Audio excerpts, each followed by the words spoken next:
Okay, so we're going to talk about some stuff about the graph of log. Log or logarithmic functions are the inverse of exponential functions. So we start with something pretty basic, some exponential function. Let's say we had an exponential of y equals, now exponential, what's exponential growth? If I have 1 and I keep adding 2 to it, the numbers in the pattern would be 3, 5, 7, 9, dot, dot, dot. This pattern, which is really summarized by adding 2, is what we call an arithmetic pattern or sequence. Whereas if I started with 1 and I keep multiplying by 2, now I have 2, 4, 8, 16, dot, dot, dot, which is really defined by times 2, that's exponential.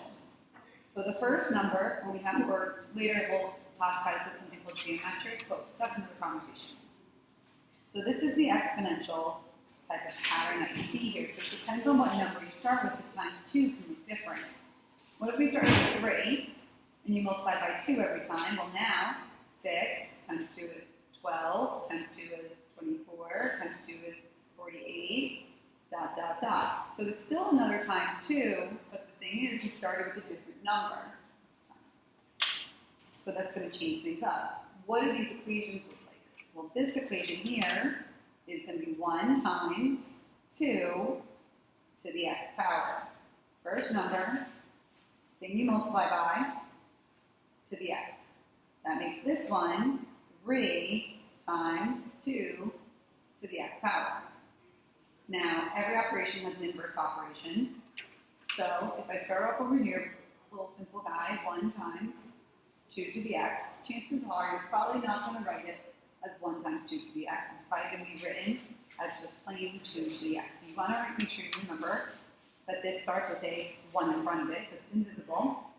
Now if I ask you to graph this, always should go over exponentials before you do log. If I wanted to graph this, I don't care where the h and the k are. Minus the h, plus k, move left, right, move up, down, who cares, whatever. If these two dotted lines are on your paper, that's really what matters. This dotted line is always going to be y equals k, whatever the k is, right there. And this dotted line is always going to be x equals h.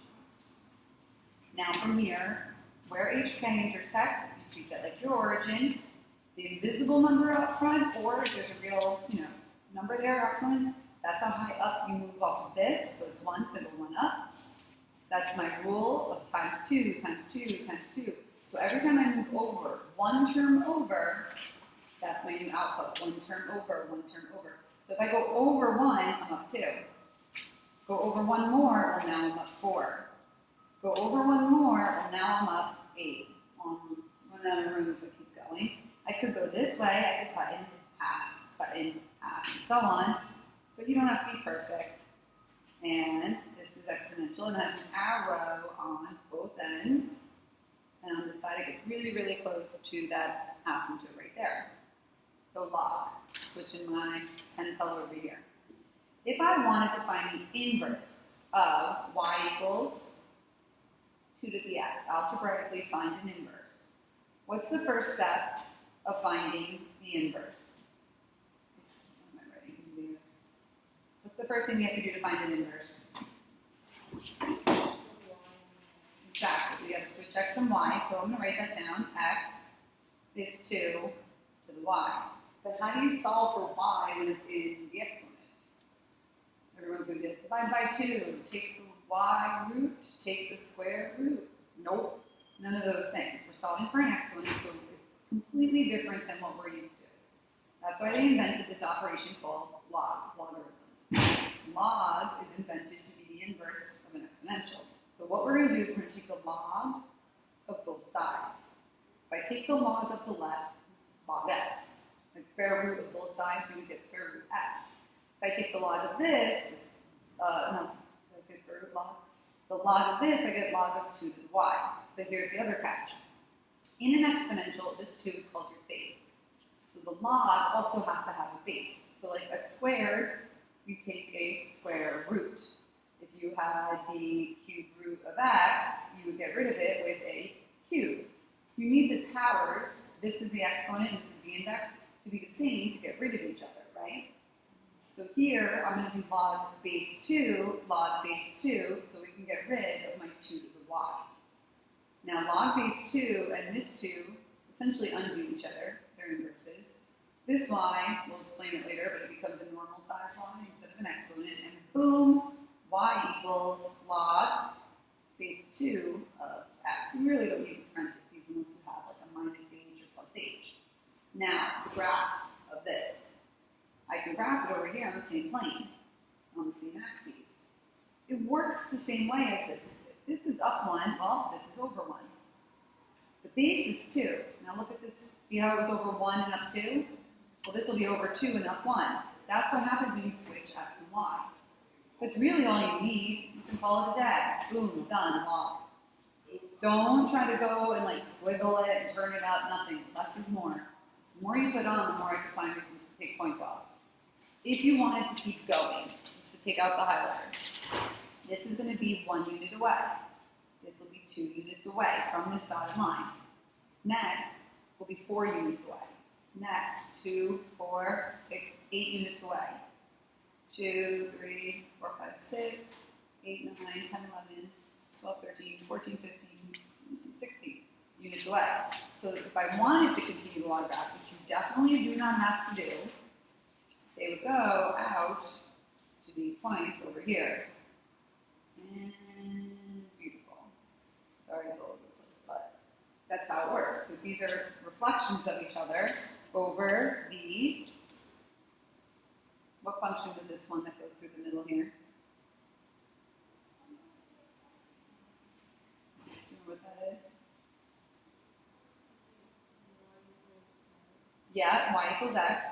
But it's called the identity function as a name, but it is y equals x. So they're symmetrical, so if I fold it over that, they're going to be the same. So in a nutshell, how do you graph log? Well, the base is going to be a big clue. So we start off default, over 1, up none, and then over the base, up 1. Good enough. Enough points to get you started. Everything else you can stretch, compress, or shift from there. So if we wanted to go a little crazy and come up with a pretty wild example, and at all different stretches, compressions, transformations, yada, yada, yada. Let's see what we can come up with. Let's do y equals 5. Let's make it negative 5. Let's space it out so I don't blend that with the sign. So y equals negative 5 log. I'm going to keep it base 2, or should we switch it? Let's do a little different numbers so we get a little more flavor. Negative, let's do 1/2 x minus 6 plus 7. I'm making this up here, right? Okay, now, first and foremost, the graph. Go back over here. Here's the original shape. If I have a negative out front, this over here, if I have a negative out front, this is going to reflect in which way? Yeah, it's going to flip down, up, down, vertical. So it's going to look like this instead. But now I have a negative in here as well. So what does this negative inside of the parentheses do? So this first flip to this. So it has a shape kind of like that because of this negative there. And then the negative inside is still a reflection. It's not this minus, it's like this number and this number do the same kind of job. So what does that negative do inside? Good. Go ahead. Yeah? Well, the 1/2 is the number that does the structure compression. I'm just saying just the negative. Like just the negative is always the same thing, whether it's on the outside or the inside. So what does the negative do on the outside? No, it didn't move it down. What did you just tell me it did? You didn't tell me it moved it down. You said it, maybe an R word or an F word. Yeah, it reflects it. The negative reflects it. The negative isn't going to move it, and the negative isn't going to stretch or compress it, the numbers do that. But this one will stretch or compress or, this will reflect or flip it, okay? Now, if it's on the inside though, not on the outside, the reflection is in what direction?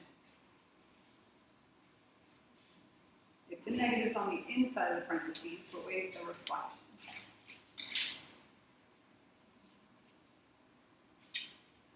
This one, you just told me which way this one was, right?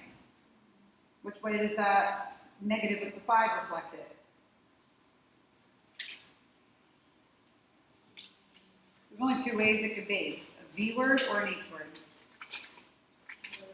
Yeah, it's vertical, up and down. And then the other one, yes. So the negative with the 1/2 is going to reflect it horizontally. So over here, I'm just drawing a little prop for us. Over 1 up none, okay? Now the base for the new one I made up was a 3, so over 3, the base, and up 1. That's really enough points. If I wanted another one, remember it's going to triple how far it is, follow the trend. 1 unit away, 3 units away. How far away will this one be? Yes, so 3, 6, 9. And there it is, okay? Now, this paper's a little see-through, so I'm going to try to play it to my advantage.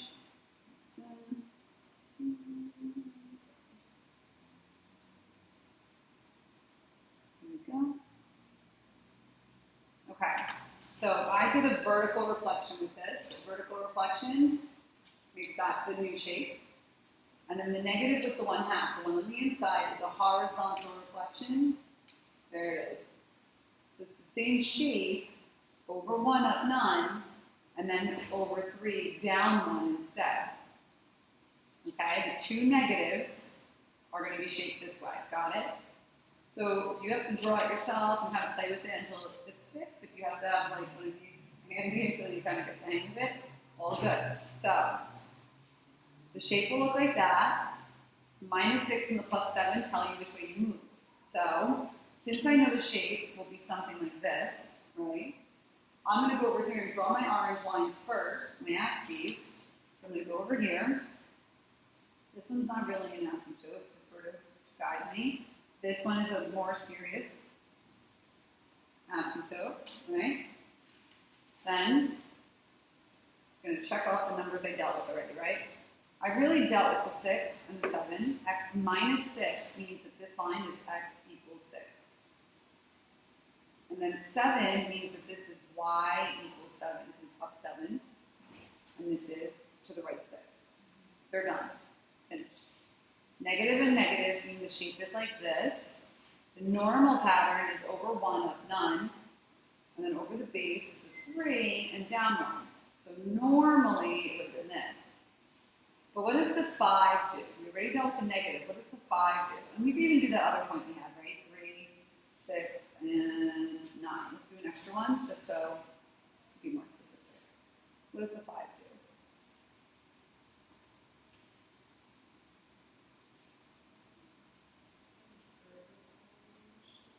Yeah, vertical stretch. So everything that's a certain distance away from this dotted line, when you stretch off those dotted lines. So pulling and stretching it this way. So if this guy right here was 1 unit away from the dotted line, well, how far will it be now?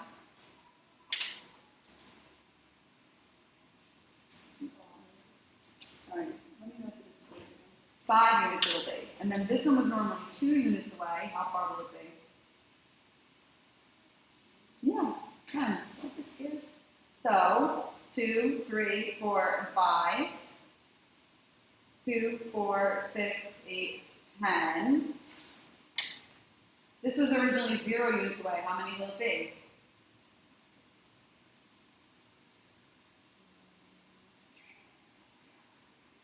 Okay, still 0. 0 times 5 is still 0.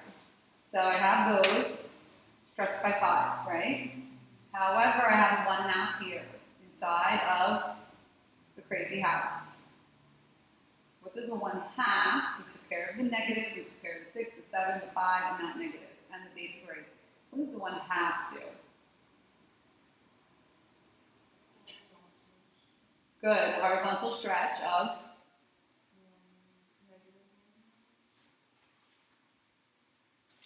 2. It's the horizontal stretch of 2. And where does it stretch off of? The dotted line.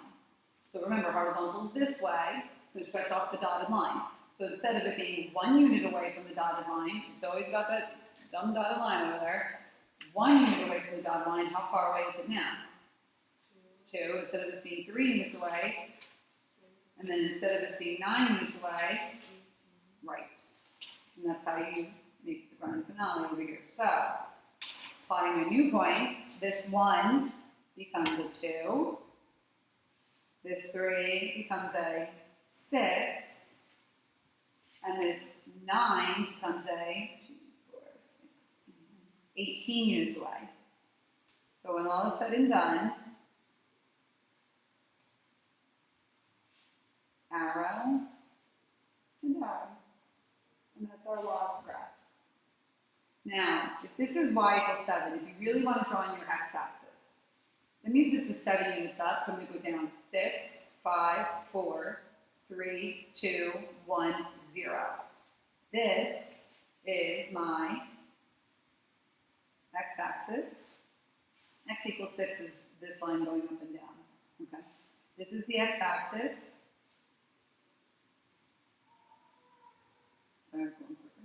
Then, if this is x equals 6, then I count this way, 5, 4, 3, 2, 1, 0. That makes this your y-axis. This way, y-axis. If you plan this way, it makes your graph so much easier to fit on your plane because you're cheating the system a little bit.